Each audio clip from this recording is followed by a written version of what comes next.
What's up, YouTube? Welcome back to Volt's Comics and More. I'm Alex, and today we are going to be going over the Avengers No Surrender. So pretty much the storyline rewrites itself in a way.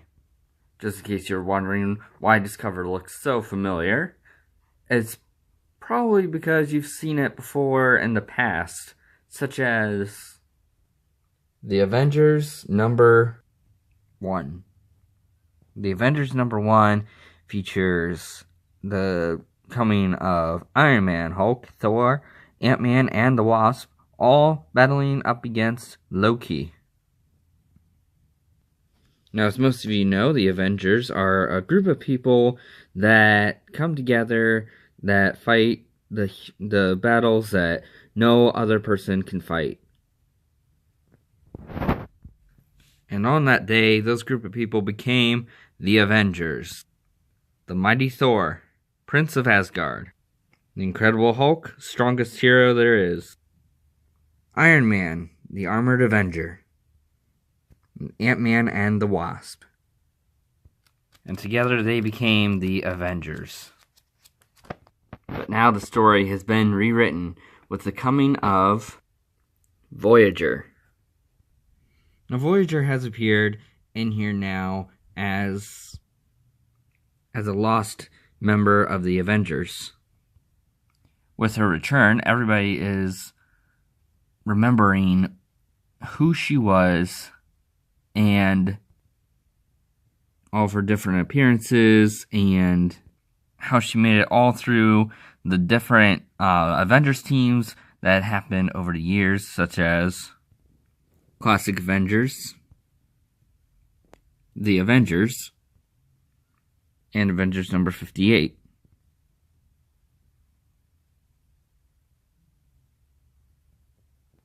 Now, in the actual comics, this stuff happened a little bit differently.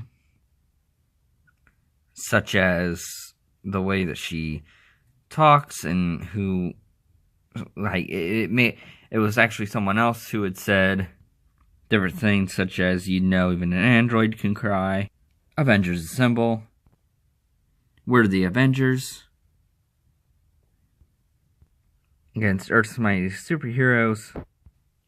And so on and so on. But basically, saying that she's been missing all this time, and that now that she's back, all the pieces that have been missing, like when, if you remember, if you guys are really big comic book fans and you've read comics ever since the early days, such as these, minus the Voyager, then you would know that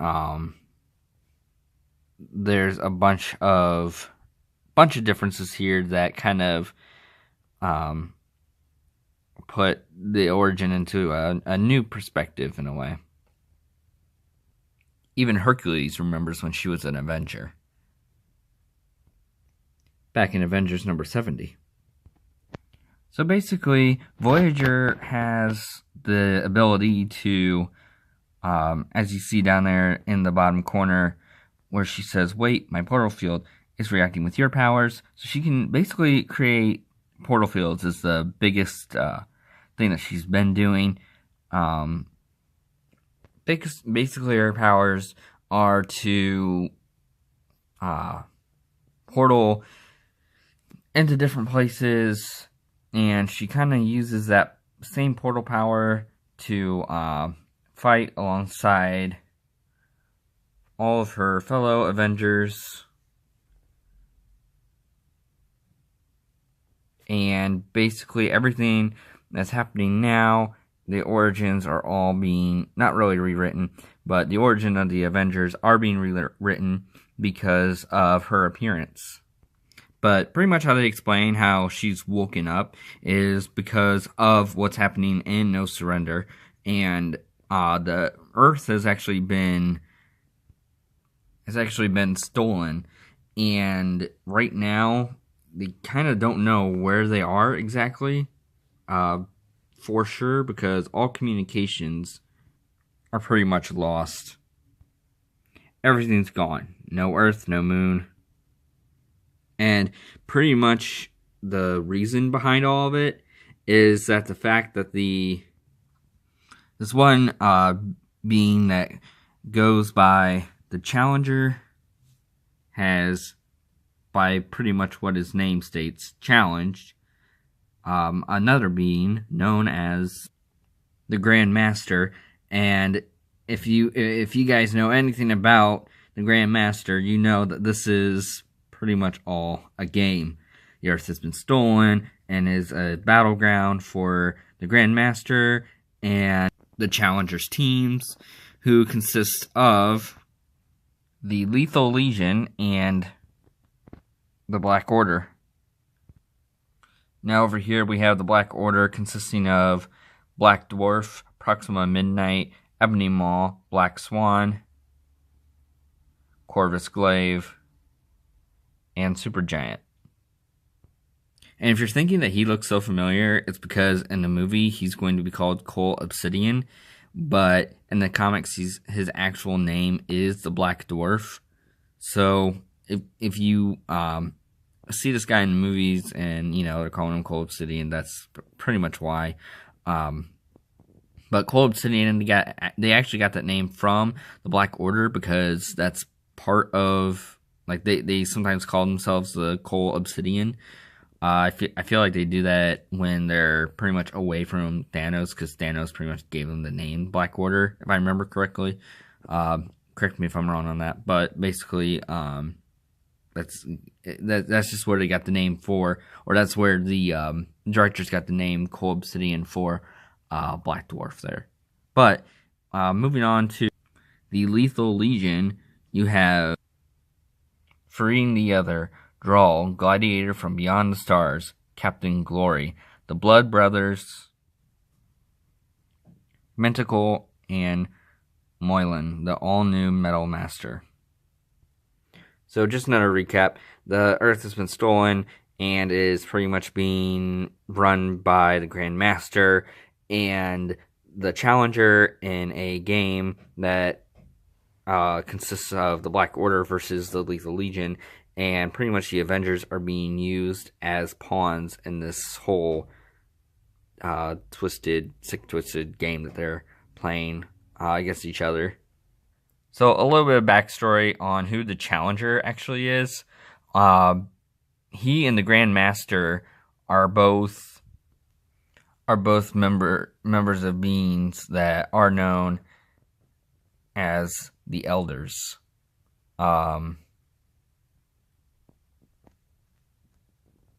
Which the Elders that you see here were consisted of, just to name a few here, as the Challenger explains that his name was once Grandmaster, and the Grandmaster that we know now as his name Indwigast, best as I can pronounce it, were once brothers, very close together as far as elders go.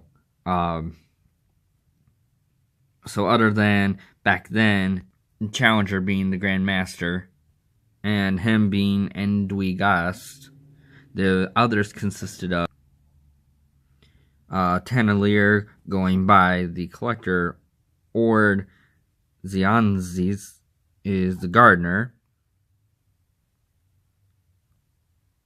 and the Grandmaster at the time was kind of poking fun at him, saying that he could be the gamesman or the competitor.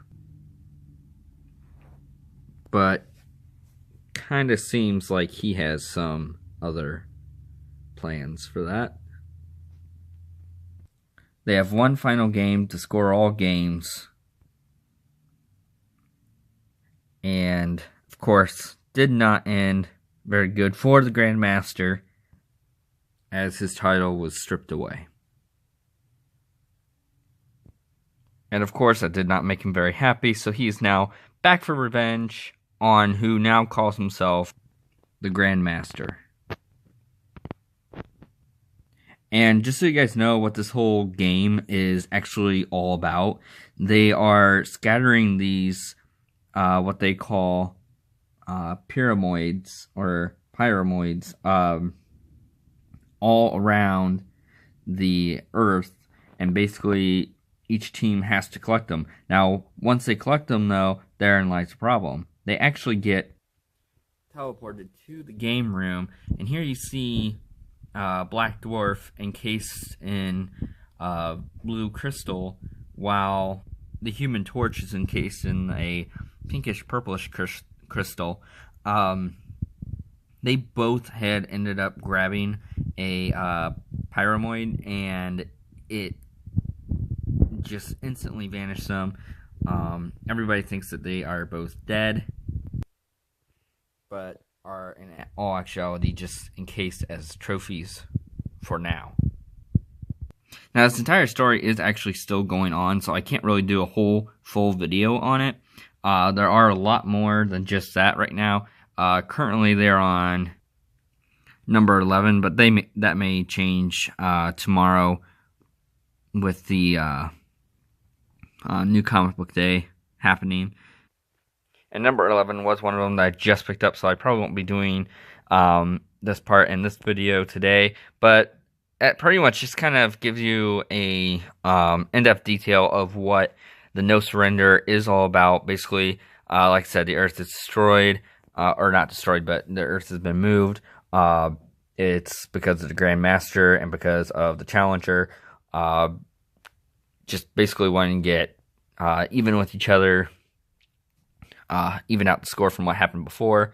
You got the return of the once Avenger known as Voyager, who was not actually ever known until this time. Pretty much with all this happening, it pretty much brought her out of the stasis that she was in from that last battle that you saw earlier, which oddly enough was another game brought to you by the Grandmaster and Kang at that time, when her powers reacted the Electromagnetor Man. And then you had total disintegration. She explains that she had known that years passed and that she had seen everybody move on. And if you can tell there in the backgrounds, you see all the different covers all the different covers for a bunch of other comics, as she explains that it was like a passing, time passing in a dream. And then that somehow, when the Earth was stolen, that it jolted her back into phase, leaving her knowing that the world needed Avengers.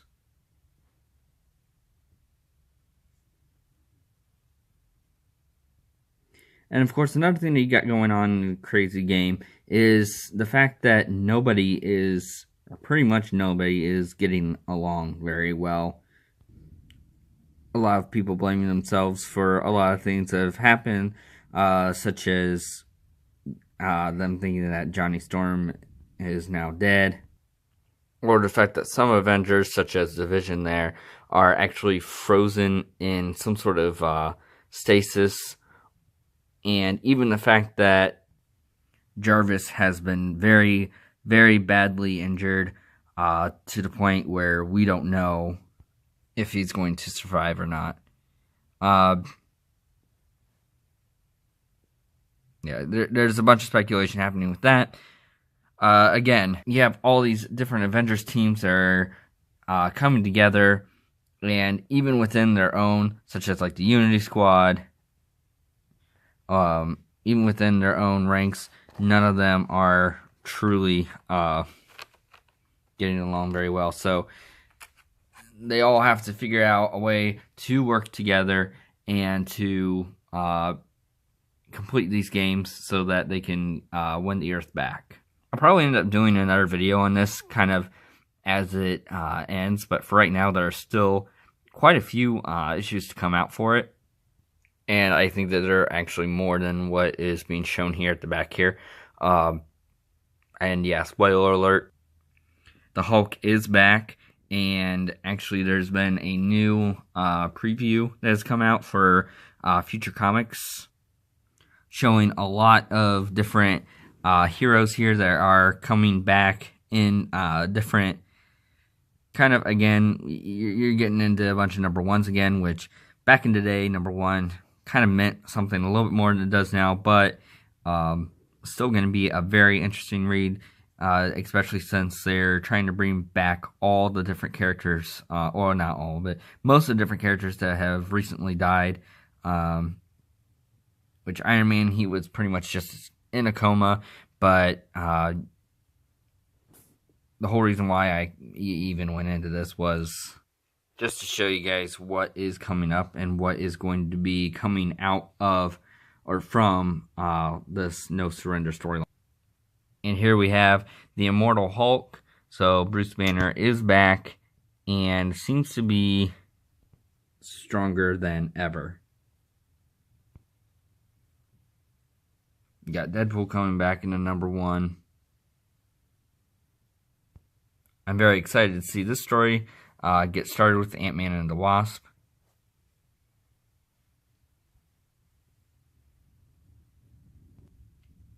The Sentry's getting his own comic as well. Doctor Strange is coming back in his own number one. Quicksilver's getting his own storyline here. Short storyline, I should say.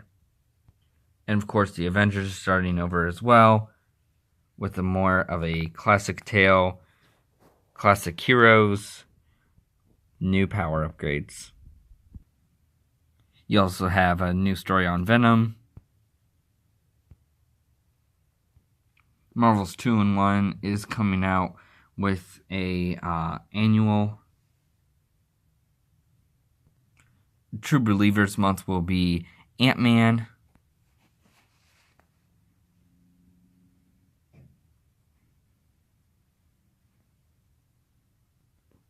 Black Panther's going to be restarting as well.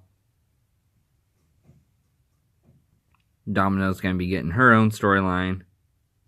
And Much for the Legacy series are coming out on graphic novels. So if you guys, if anybody didn't want to actually get any of the single issues, or if you guys missed out on them, just can't find a certain issue, graphic novels will be coming out soon. As you see down there, July 2018.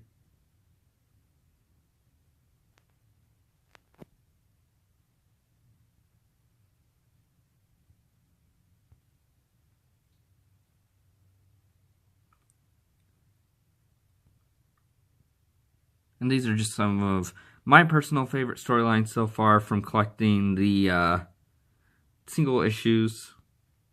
And just some of my suggestions to pretty much get into, different storylines to get into for these characters. And I'm definitely very excited to see where they're going to go from here. So I think that's where I'm going to end off the video today. As always, thank you guys so much for watching. I hope you enjoyed this video. And if you see anything on here that you would want me to do a video on, just let me know in the comments below what your guys' favorite piece that is coming up is. Let me know what you guys thought of the Legacy series that has been going on. And once the Avengers No Surrender kind of comes to a close, I'll definitely do a closing video on that and more in depth on more of the characters that are in there. So again, as always, thank you guys so much for watching. I hope you enjoyed this video, and I'll see you next time. Bye bye.